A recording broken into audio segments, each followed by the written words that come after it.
পুষ্পপ্রেমী বন্ধুরা সব শোনো আমার কথা।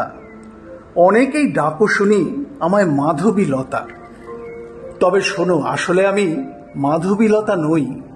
মধুমালতী নামটি আমার সত্যি কথা কই।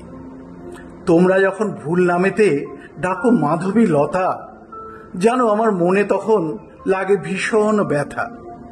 কেউ বা আবার ভুল করেও মাধবী নামে ডাকে। মাধবী যে অন্য ফুল এক, সেটা বোঝাই কাকে। মনে আছে কবিগুরুর ওই কবিতার কথা? তিনিই তো নাম দিয়েছিলেন মধুমঞ্জরী লতা।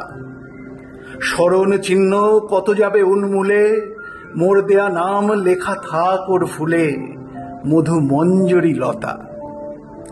গীতশ্রী সেই সন্ধ্যা দেবীর গানেই অমর আমি, সবার কাছে পৌঁছে দিলেন মধুমালতী নামই।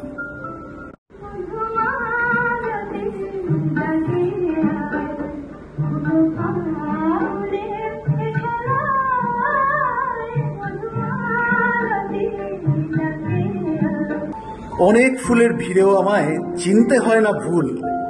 একই গাছে দেখতে পাবে নানান রঙের ফুল, কখনো বা মিশ্র রং, লাল, গোলাপি, সাদা। দেখে আমার রূপের ছটা লাগবে চোখে ধাঁধা। বড় বড় থোকায় আমি সন্ধে হলে ফুটি, এমন স্নিগ্ধ সুবাস কোথাও পাবে না আর দুটি।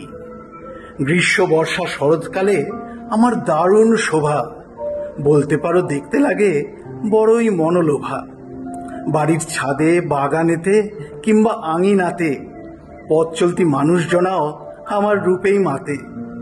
আমার শুকনো ছালের গুঁড়ো সারিয়ে তোলে ক্ষত, আমার পাতার রসে সারে পুরনো বাত কত। আমার পাতা কিংবা ডালের রসে সবাই জানি দূর করে দেয় শ্বাসের কষ্ট, কমায় যে হাঁপানি। সবুজ পাতার মাঝে আমার বৃষ্টি স্নাত রূপে মুগ্ধ হয়ে চেয়ে থাকে সবাই জিনিস চুপে। মৃদুমন্দ বাতাস দিলে দোলে আমার লতা, মিষ্টি মধুর গন্ধে ছড়ায় নেশার মাদকতা। সেই নেশারই শরিক হতে তুমিও যদি চাও, এসো আমার বুকে কদিন তুমিও থেকে যাও।